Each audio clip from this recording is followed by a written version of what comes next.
Pēdējās 10 gadus atjaunojamās enerģētikas projekta straujā attīstība ir pievērsusi sabiedrības uzmanību ne tikai mums visiem pazīstamajiem saules paneļiem vai vēja enerģijas ģeneratoriem, bet arī samērā eksotiskiem projektiem, kā viļņu enerģijas ģeneratori vai ūdens resursu izmantošana kā siltumenerģijas avots.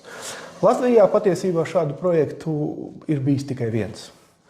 Tas ir savulaik Salacgrīvā notikušais projekts, par kuru mēs lūdzām pastāstīt Limbažu novada domes priekšsēdētājam Dagnim Straubergam. Kas tad īsti notika šajā Salacgrīvas projektā? Jā, tad Salacgrīva jau daudz gadus atpakaļ Salacgrīvas novads pieņēma zaļo deklarāciju, un mēs pieņēmām virzību kā zaļais novads.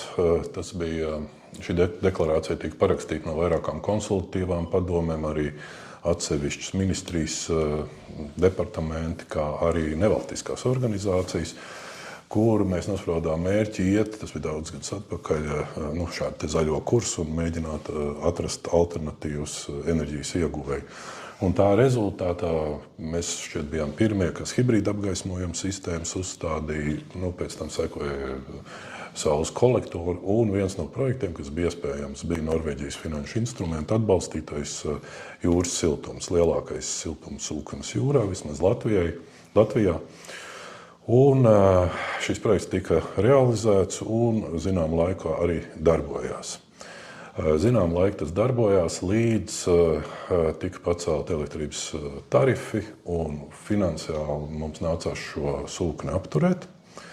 Lūdzām arī gan varam, griezāmies gan ekonomikas ministrijā ar aicinājumu nepiemērot šo te obligātā iepirkuma komponentu, lai mēs varētu, lai arī būtu šis te finansiālais efekts, ja pareizāk nebūtu sadārdzinājums. Jo jāsaka tā, ka turpat blakus līdz šim bija uzstādīta dīzeļdegvielas katlamāja, kas šo enerģiju varēja piegādāt lētāk uz to brīdi.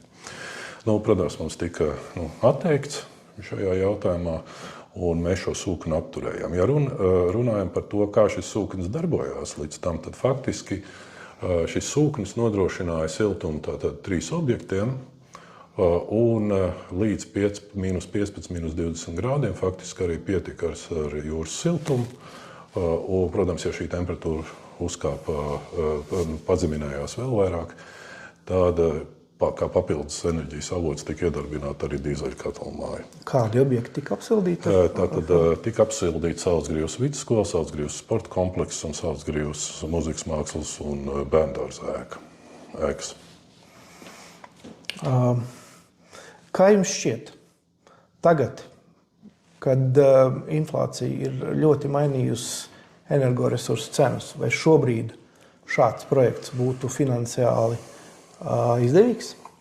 Tātad šis objekts šobrīd ir apturēts, lai viņu tātad vēl atjaunotu. Tātad vēl notika kāpu erozija, zinām mērā, kas jau visā Latvijā ir zinām, tika atsektas atsevišķi šīs te pievadu caurules, kas šobrīd ir, varētu teikt, notamponēts, tad attiecīgais šķidrums arī ir izsūknēts, un tas, protams, prasīt zināms resursus, lai mēs atkal šo sistēmu palaistu.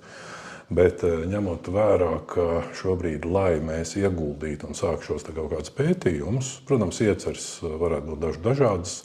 Šobrīd mums nav tāda finanšu resursa, lai mēs pie tā arī pieķertos. Un manā skatījumā šeit mums arī vajadzētu saprast, ka šīs energo cenas nostabilizētos, lai mēs arī varam prognozēti rēķināt, kā tālāk rīkoties. Jo šobrīd mēs paši redzam, kas notiek ar energo cenām pēc visām šīm krīzēm, jeb situācijas pasaulē. Tā kā šobrīd objekts ir iekonservēts un, acīm redzot, viņam jāsagaida savs īstais brīdis. Bet nav likvidēts? Nav likvidēts.